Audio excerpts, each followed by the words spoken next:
ప్రతి 5గురు పిల్లలలో ఒకరికి కంటి సమస్యలు ఉంటాయన్న విషయం మీకు తెలుసా? చిన్న పిల్లలలో ఎటువంటి కంటి సమస్యలు రావచ్చు? వాటి లక్షణాలేంటి? అవి రాకుండా నివారించడానికి మనం తీసుకోవాల్సిన జాగ్రత్తలేంటో ఈ వీడియోలో తెలుసుకుందాం.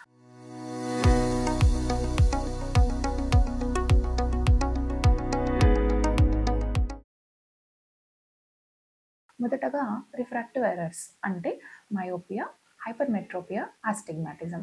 పిల్లలు స్కూల్‌లో బ్లాక్ బోర్డ్ కనబడట్లేదు అని కంప్లెయింట్ చేయడం, అలాగే టీవీ, పుస్తకాలు దగ్గరగా పెట్టుకొని చూడడం, ఎండలోకి వెళ్ళినప్పుడు కళ్ళని చిట్లిచ్చి చూడడం వీటి లక్షణాలు. వెంటనే కంటి పరీక్ష చేపించి కళ్ళజోడు వాడినచో ఈ ప్రాబ్లమ్‌ని మనం సరిచేయవచ్చు. రెండవది అంబ్లయోపియా ఆర్ లేజీ ఐ అంటే ఒక కంట్లో చూపు తక్కువగా ఉంటుంది. మరొక కన్ను పనిచేయడం వల్ల ఎటువంటి లక్షణాలు మనకి కనిపించవు. పిల్లలు కూడా ఈ కంప్లెయింట్స్ చెప్పరు. మనం కంటి పరీక్ష చేసినప్పుడు మాత్రమే ఇది బయటపడుతుంది. దీనికి ట్రీట్మెంట్‌గా మనము ప్యాచ్ థెరపీ అంటే మంచిగా పనిచేస్తున్న కన్నును మూసి ఇంకొక కన్నుకి స్టిమ్యులస్ ఇవ్వడం. దాంతో పాటు ఎక్సర్‌సైజెస్, గ్లాస్ ప్రిస్క్రిప్షన్‌తో సరిచేయవచ్చు. మూడవది స్క్వింట్ అంటే కన్ను మెల్లపోవడం అన్నమాట. అప్పుడప్పుడు పిల్లల కన్ను పక్కకు వెళ్ళిపోతున్నట్టు లేదా ఎండలోకి వెళ్ళినప్పుడు వాళ్ళు కళ్ళు చిట్లిచి చూడడం లాంటివి వీటి లక్షణాలు. దీనికి కూడా ట్రీట్మెంట్ అయితే ప్యాచ్ థెరపీ ఉండొచ్చు, లేకపోతే కళ్ళజోడు వాడొచ్చు.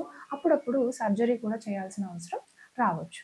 నాలుగవది పుట్టుకతో వచ్చిన మోతిబిందు మరియు కనురెప్పలు వాలిపోవడం అంటే టోసిస్. దీనివల్ల ఈ 2 సమస్యల వల్ల కంటిలో చూపు అభివృద్ధి ఆగిపోతుంది. క్యాటరాక్ట్ అయితే వెంటనే శస్త్రచికిత్స చేయాల్సి ఉంటుంది. టోసిస్‌కి అయితే దాని గ్రేడింగ్‌ని బట్టి మనకి ట్రీట్మెంట్ ఆప్షన్స్ ఉంటాయి. నాలుగవది అలెర్జీ.